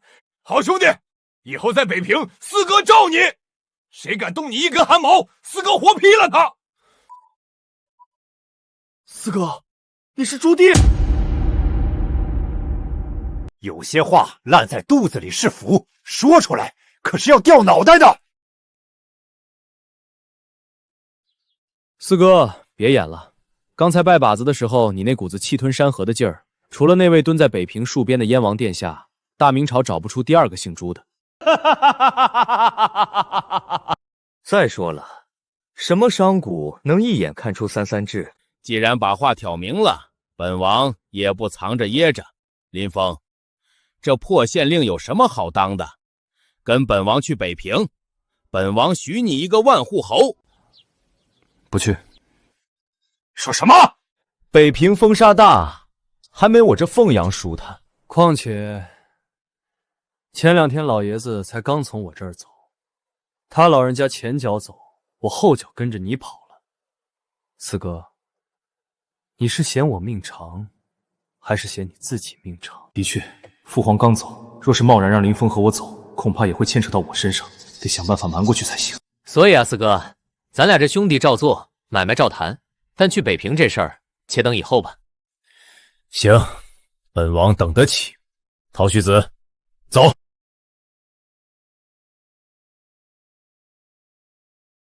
那三三制，你想明白了？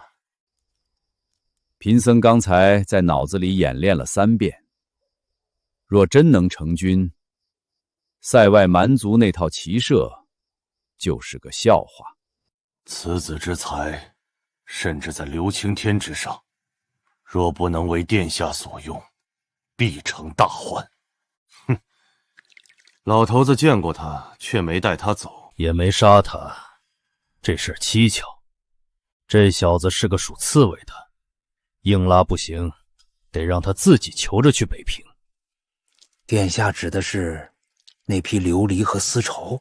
凤阳到北平几千里的路，响马流民，还有那些饿疯了的卫所兵，哪个不是属狼的？他不是吹他的龙门镖局厉害吗？本王倒要看看，他那几十号人能不能把这几百万钱的货囫囵个的送进本王的王府。殿下的意思是，让燕王位扮成响马？不仅要办，还得下死手。本王要让他明白，没本王罩着，他那点奇技异术，在绝对的兵锋面前，一文不值。等他在路上碰了钉子，求爷爷告奶的时候，本王再从天而降。那时候，这小子除了北平，哪儿也去不了。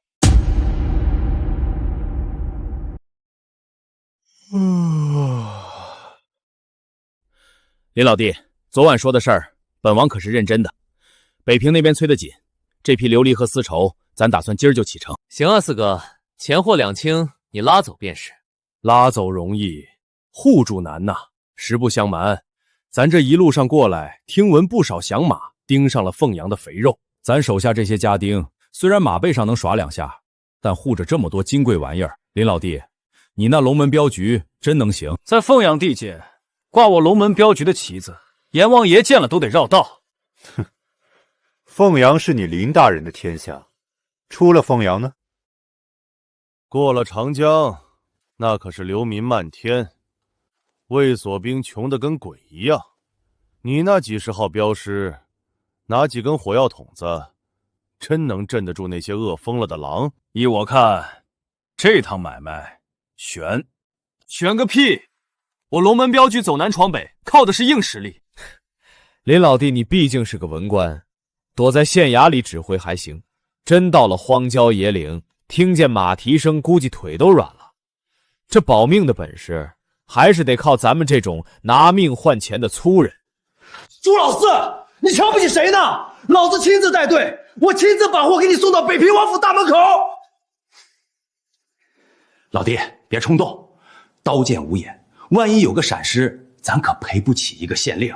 少废话，3天后准时发车，到时候让你见识见识，什么叫特种镖行。好，那我就先回北平打点，在燕王府备好美酒，等老弟大驾。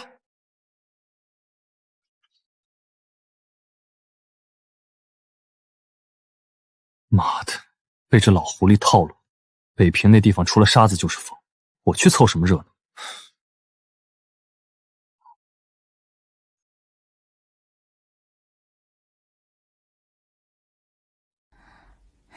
爷，听说您要去北平？听说北平的胭脂水粉最有劲道，爷带上奴家好不好？带上，真拿你们没办法。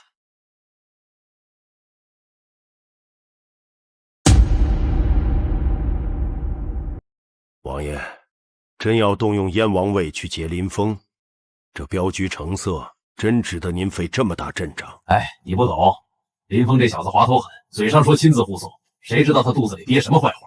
他弄出那些火器，连父皇都没摸透底细。咱这次借着劫道名义，正好探探他龙门镖局家底。王爷三思，林峰手下火绳枪威力不俗，燕王位可是您心头肉，真要是对上虎器，万一折损太重，如何收场？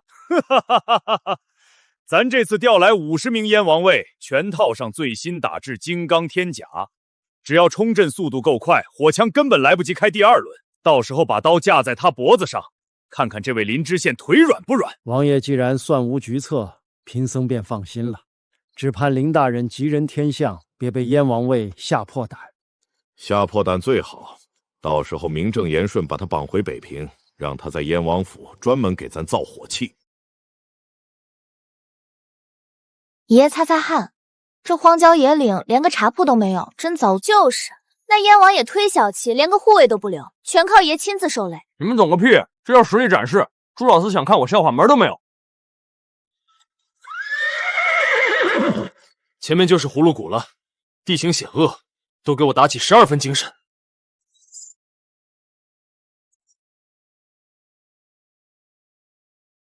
爷，有情况！前面走镖听好，老子只求财不害命，把车上流离丝绸全留下，带着女人赶紧滚蛋！敢说半个不字，爷爷手里大刀可不认人。对路朋友，知道车上插是什么旗吗？龙门镖局。我管你是求财还是求命，今天敢动我林峰货，全留在这儿当化肥！哈哈哈哈哈！黄口小儿大言不惭，就凭你们手里那些烧火棍，弟兄们，让他们见识见识什么叫铁骑冲锋！杀！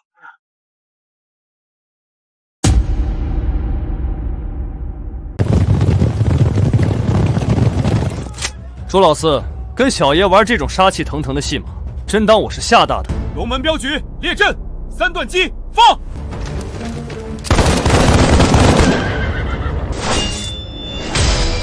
林峰，早跟你说了，你这烧火棍对付寻常毛贼还行，对上咱大明的百炼钢就是个笑话。弟兄们，撵过去！哼，铁罐头是吧？正好试试我新研发的宝贝——换电棍。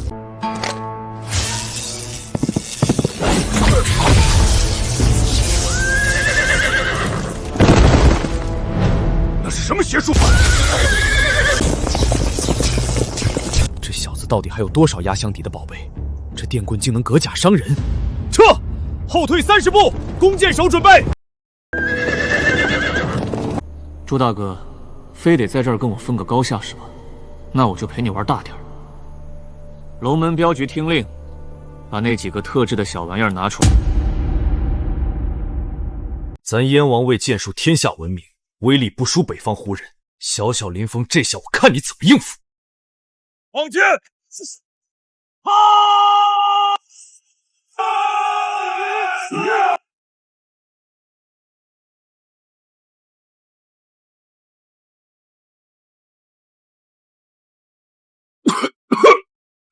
这是什么妖法？哪来这么大烟池？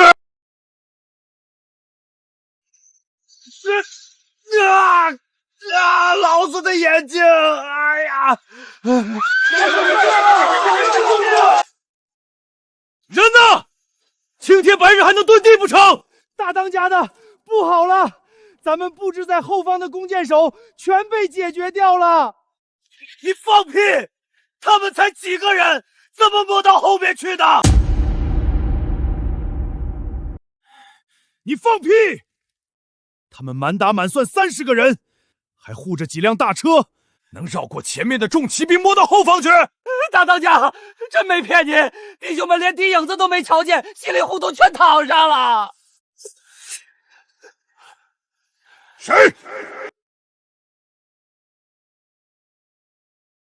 大当家，没伤口，连根针眼都没有，这人就这么晕过去了。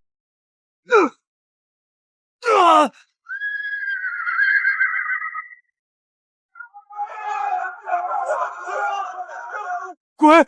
有鬼啊！看不见的东西在打我们，别过来，退后！乱什么？都给老子稳住阵脚！背靠山岩结阵，全围拢过来！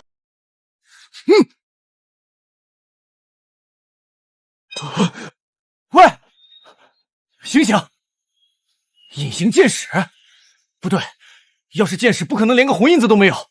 这到底是什么邪术？隐形剑矢，朱大哥这脑子真不够用。那种低等暗器我可看不上，我这玩意儿比暗器好使多了。怎么样，服不服？现在让兄弟们把刀扔了，蹲下抱头，我心情好，说不定让你们少吃点苦头。要老子投降，下辈子吧！这点装神弄鬼的伎俩，真当老子破不了？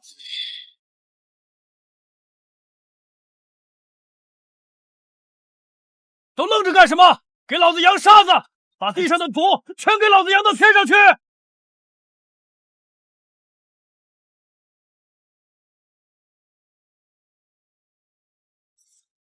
在那儿，抓到你们的尾巴了，给老子砍碎他们！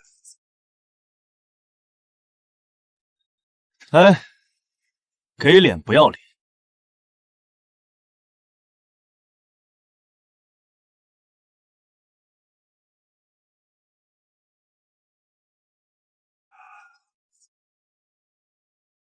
这到底是什么妖法？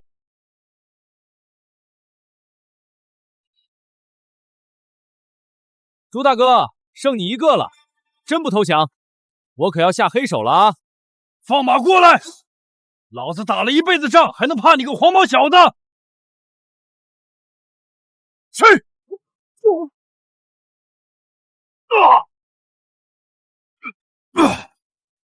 有种现身单挑！暗箭伤人算什么好汉？单挑，行，成全你。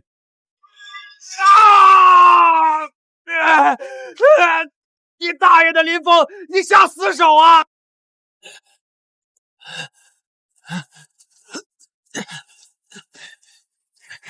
哎呦，真不好意思，朱大哥，你这还没认输呢，要不我再补一下？别，老子服了，赶紧停手，再打老子绝后了！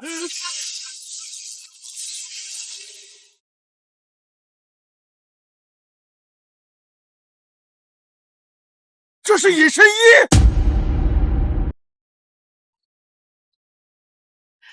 刚才没控制好力道，朱大哥多担待，要不要紧？我这带有金疮药。滚蛋！你这药管得了下面吗？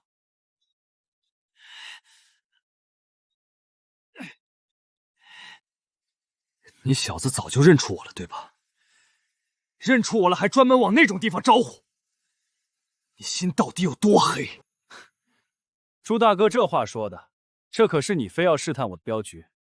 我要是不拿出点真本事露一手，怎么对得起你这份苦心？这就是刚才把我人掀飞的东西。空气枪纯靠压缩气流打人，威力可调，调小了能把人打晕，调大了就是刚才那效果，不流血不留痕，杀人越货必备良品。真是好东西！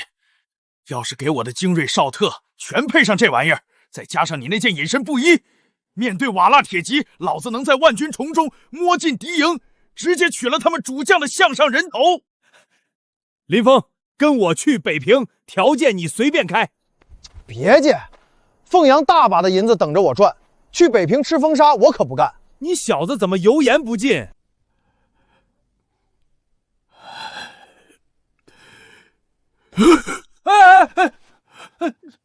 干嘛呢？这是折寿啊！兄弟，哥哥也是没办法了。这次请你去北平，不光是为了这火器。我前几日收到信，说轩儿在北平游玩的时候病了，整日念叨着你的名字。你要是不去，他怕是撑不过这个冬天了。小丫头病了，什么症状？老朱没派御医看。看了，全查不出毛病。轩儿天天拿着你送的琉璃发呆，你就当去救人行不行？大人，郡主那么可爱，您就去看看吧。是呀，大人，听说北平的羊肉锅子可好吃了，咱们去转转嘛。行了行了，去还不行吗？唉，说好了，我只负责看病送货，不管别的闲事。好兄弟，哥哥保证把你供起来，咱们即刻启程。